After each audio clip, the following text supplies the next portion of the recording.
لا أصدق أنهم فعلوا بي ذلك. اهدأ يا مروان، لن يفيدك الغضب بشيء. لقد استقبلنا أهل مأرب بمودة وحب، وعملنا في أراضيهم وكأننا من أبنائها.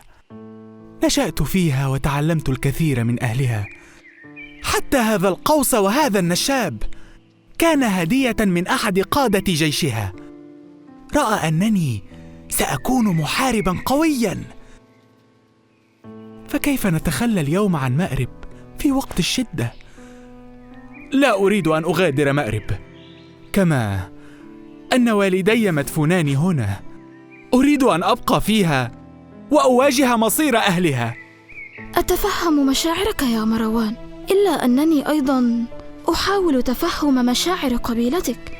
إنهم فلاحون ولا خبرة لديهم بالحرب واستخدام السلاح.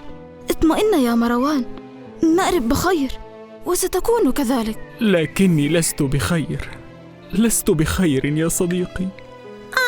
إنه الخوف.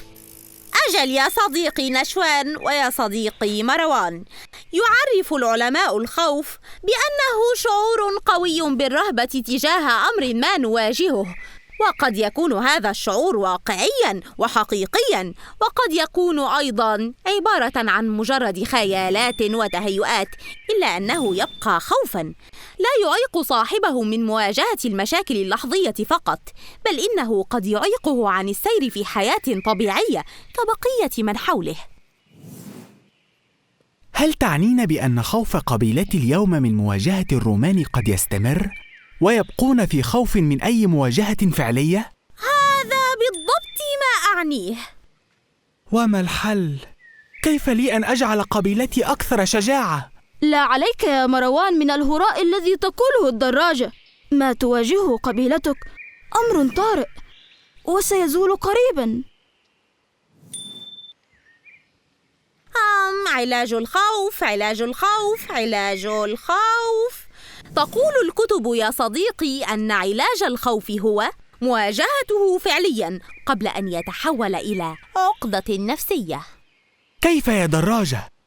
كيف أجعل قبيلتي تواجه الخوف؟ قلت لك لا تصدق كل ما تقوله الدراجة. قبيلتك لا تعاني من شيء.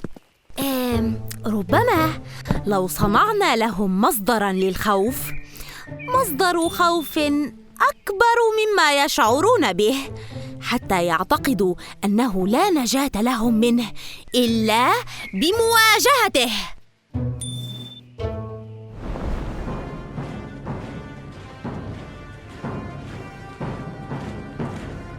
مرحى، هيا المزيد من الرقص والمرح. من الذي رسم لك هذه الخارطة الحمقاء؟ كلا، مأرب ليست هنا، إنها أقرب من هذه المسافة بكثير. أرجوك صدقني، إنها خارطة حقيقية مرسومة على مقياس رسم 1 من 100,000. إنها أكثر دقة من هذه. انظر، أي خارطة هذه؟ نعم، هذا أفضل. اطمئن يا رسي، لقد درست وأعددت لهذه الحملة شهوراً طويلة. ابقى معي لتتأكد من ذلك. أجل، سأبقى لأحاول منعك من التصرف برعونة أيها الغبي. ألا ترى أن الجنود يبالغون في احتفالهم؟ لم تبدأ المعركة بعد حتى نرقص ونحتفل. أوه عزيزي، يبدو أنك جديد على المعارك. لا تخشى شيئاً يا رجل، لن تزيد المعركة عن 10 دقائق، ومن بعدها سنستولي على مأرب بعد أن نقضي على كافة أبنائها. أرجو ذلك من كل قلبي. ما رأيك بهذا؟ دراكولا، وحش كل العصور، الكائن المرعب الذي لا ينام. لماذا لا ينام؟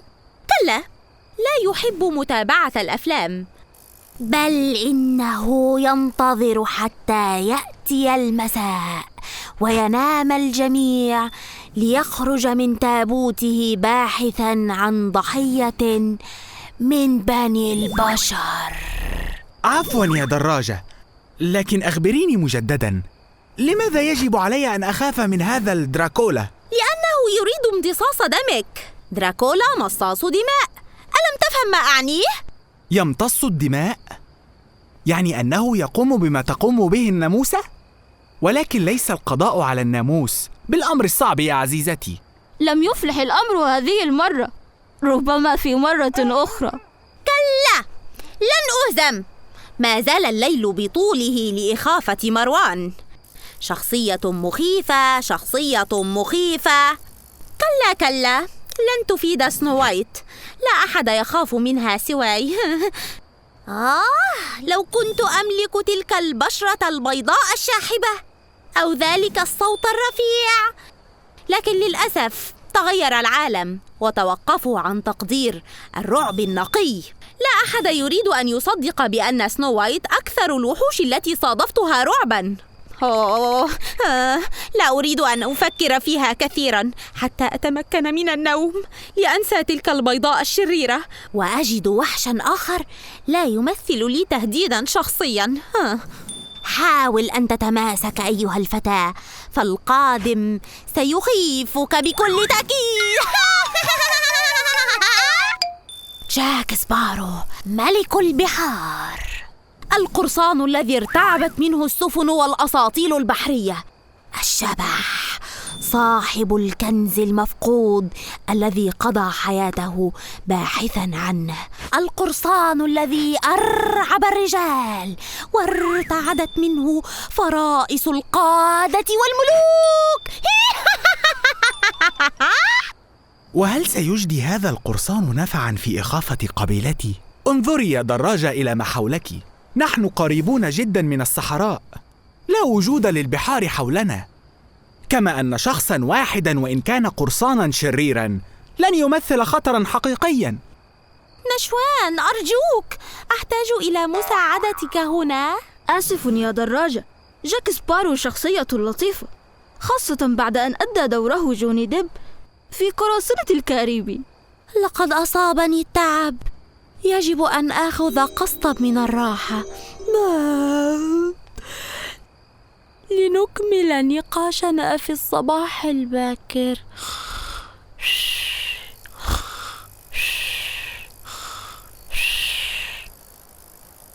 أشعر بالضيق من نفسي. هل كان يجب علي ادعاء الخوف أمام الدراجة؟ صدقني، كان هذا سيجرحها أكثر.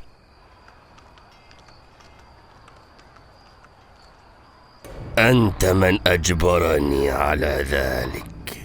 يجب أن تشرب من هذا الإكسير حتى أتمكن من السيطرة عليك وتنفذ كل أوامري. لن أسمح لمأرب أن تنتصر في هذه المعركة، لن أسمح بذلك يا غايوس إليوس. وجدتها! لما لا أحاول أن أجرب حظي؟ القمر مكتمل والظلال التي يتركها مخيفة. لن أجد أفضل من هذا الوقت فرصة لي.